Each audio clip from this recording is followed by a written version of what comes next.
So yeah, it seems that, like many people predicted, the Marvels wasn't a very good hit at the box office. In fact, it's pretty much down there with Morbius. Now, I think it's pretty impressive to be like the MCU, like the top brand for superhero stuff, and your films are earning like about the same amount as Morbius. Now, I mean, that's shocking. Here you have a list of revenue drops from different movies.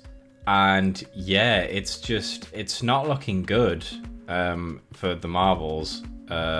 Yeah, I think this is the worst MCU movie in terms of overall performance at the box office. And I mean, yeah, like I said, there was no momentum for this film. It was all just, let's harken back to the old stuff that you remember. Yeah, I think Disney, it's a shame really that what Disney Plus has done, because Disney has used Disney Plus as the sort of basis of what their stories should be coming from. So yeah, there's no real reason why we should be expected to know about a show on Disney Plus in order to, you know, go into this movie and understand who one of the protagonists are. But that's what we've got to do. In fact, we need to watch Miss Marvel and WandaVision to know who two of the protagonists are. So yeah, I haven't seen it myself. Like I said, even if I was physically able to, I would not be going to see this film. It didn't have any sort of reason for existing, in my opinion. Well, it had a reason for existing, but the way they went about implementing it just wasn't great. I think they waited way too long to get this done. I think it needed way too many different sources for you to understand. And the sort of tone and marketing was just all over the place.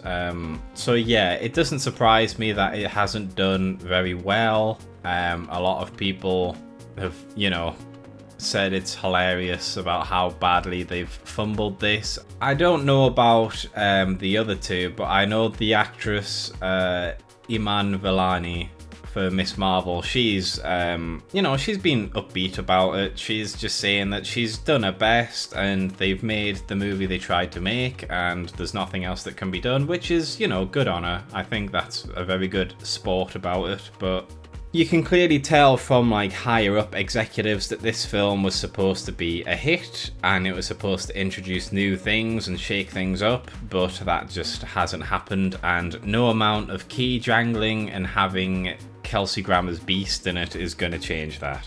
But yeah, it does annoy me to see how people are blaming the... Let's be honest, I think the core audience for superhero stuff is males, you know, younger males. And it's a bit annoying to see posts like this. I've already replied, you can see my reply here. But it's very annoying to see posts, you know, saying that, oh, this isn't a film for you, this isn't a film about you, this is a film for us. And then they complain that the audience who it wasn't meant for, who didn't have an interest, didn't show up. You have people like this who, I mean, you can see who they are, who, you know, they just go out of their way to blame other people for the thing, while also, you know, taking this stance that it's not for them. I've never really understood that.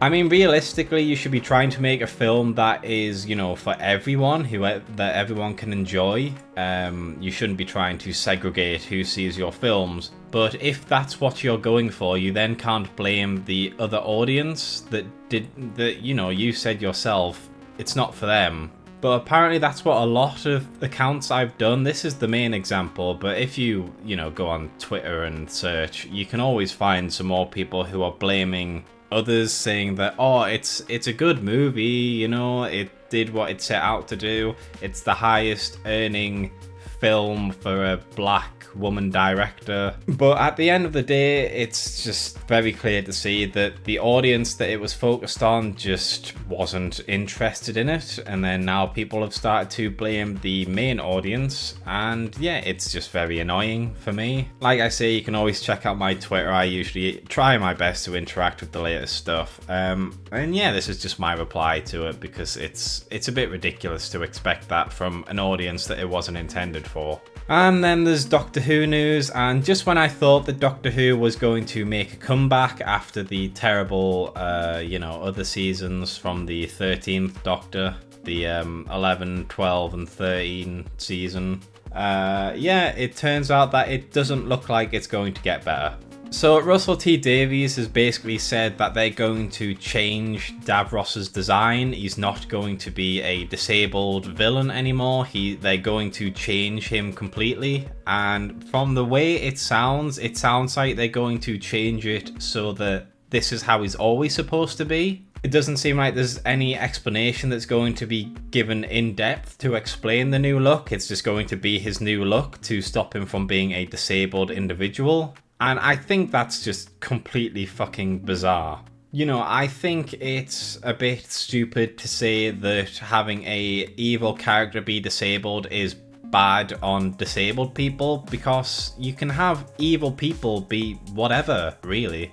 They can be male and female, they can be any sort of religion or ethnicity, and I don't really see why having a disabled villain is a bad thing. It's like Davros isn't a villain because he's disabled. He is a villain who does evil things and he just so happens to be disabled. However, Russell T Davies disagrees now, and apparently having a villain who is disabled is just not something that is allowed anymore, which I think is just bizarre, because I remember in the first David Tennant season, there's an episode where they go into a parallel universe and they see how the Cybermen is made in there, and it's made because there is a disabled billionaire who wants to make himself immortal, basically, and he starts the Cyberman program, and he, you know, does all these evil acts. He creates the Cybermen, he starts a reign of terror on England, and yeah, it's like not presented as he is disabled, so he is evil. It's presented as he is a, you know, self-grandizing, self-absorbed billionaire who wants to live forever. And now that he has this illness, he is becoming even more unethical or caring about what happens to other people. He's just focusing on himself. You know, this guy making the Cybermen, he didn't do it because he was disabled. He did it because he was evil. That's just what he is. He was an evil person who preyed on homeless people and experimented on them so that he could be immortal. So Russell T Davies had this episode, well, it's 2 episodes. He had these 2 episodes, and then he still put in Davros and showed people that, you know, there are disabled villains, and that is fine. I think once you can't just start pandering to people constantly and saying that, oh, this specific group of people, they can't be portrayed in this way, because then you're just making them not equal. Everyone should be a villain, everyone should be a hero, everyone should be in between. It's not about, you know, pandering to people, it's about seeing representation, and there can be evil people who have disabilities. So yeah, it looks like even with David Tennant coming back and a new kitted out season with the original person who reinvigorated the series, it just doesn't look like Doctor Who is getting back on track. It seems like it's going to stay the same sort of writing, and yeah, that's a shame, but there's not really much you can do about it. Now, next up, we have Madam Web, and I have no idea what this film is for. I've got no idea who wanted this. I've got no idea why they keep making these films. Yeah, I think this quote tweet sums it up very aptly. It's a female version of Morbius. That's what this film seems like.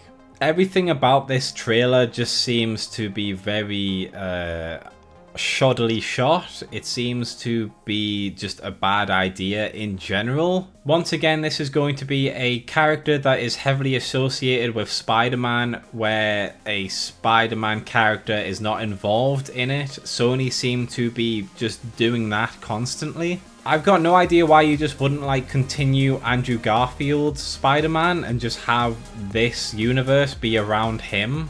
But so far you've got Venom, Venom 2, Morbius, you're going to have Madam Web, and then you're going to have Kraven the Hunter. So that's 5 different Spider-Man characters within a universe that doesn't have a Spider-Man. So yeah, overall I've got no idea who decided to make this film. There doesn't seem to be a lot of hype around it. Some people have been praising the costume design, but that's about it really.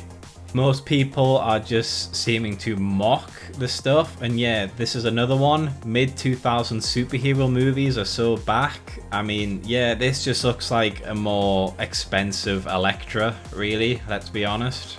This looks like if the people who made Spider-Man Lotus decided to make a film about Madam Web, which I think is hilarious. So yeah, I've got no idea what Sony are doing. I'm just completely confused. I won't be seeing this one. I don't think this looks anywhere near worth going to see compared to Kraven the Hunter, but I am interested in seeing how the reactions come in. Also, it's coming out a lot sooner than what I expected. I think this is like the first trailer they've released for Madam Web, and it's coming out in like 3 months. It really does sort of feel like they're just dumping the film out because they're not really sure what to do with it. And the final thing on the agenda today is The Walking Dead Destinies. And I mean, this looks like the Ride to Hell retribution of zombie games. Yeah, overall, the premise of this game seemed very interesting. And you know, the storytelling from that point of view, it might be worth the game. You can have good narrative games. I mean, the Walking Dead games really kicked off with Telltale's The Walking Dead, and that was a very good narrative game, even if it wasn't hyper-realistic graphics and amazing combat and things like that. So it might be good, but I mean here, I don't know what this is.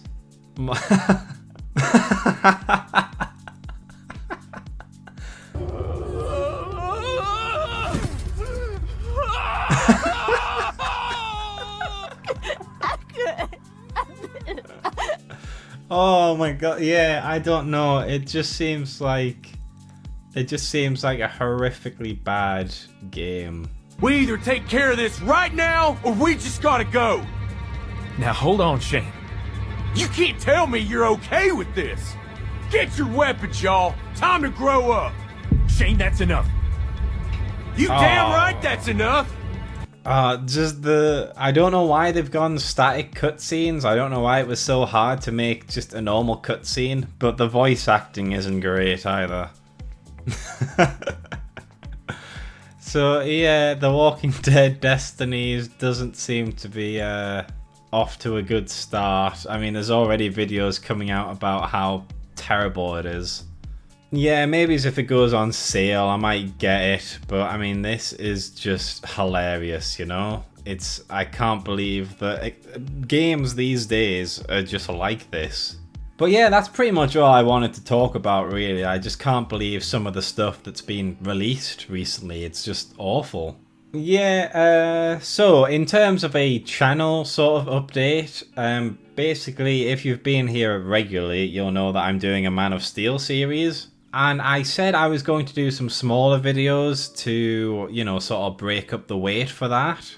So one of the videos that was supposed to be a small 10-minute video has ended up becoming a 40-minute video that I'm splitting into 2 parts. So it hasn't really gone off to a good start.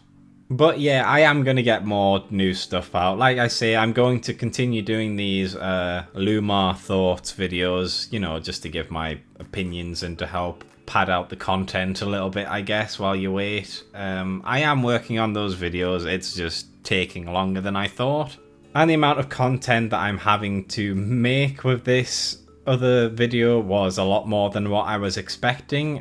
But, you know, it is what it is. But in better news, my setup for streaming is pretty much up to date again, so I should be streaming games soon. But yeah, that's pretty much all I've got to say at the moment.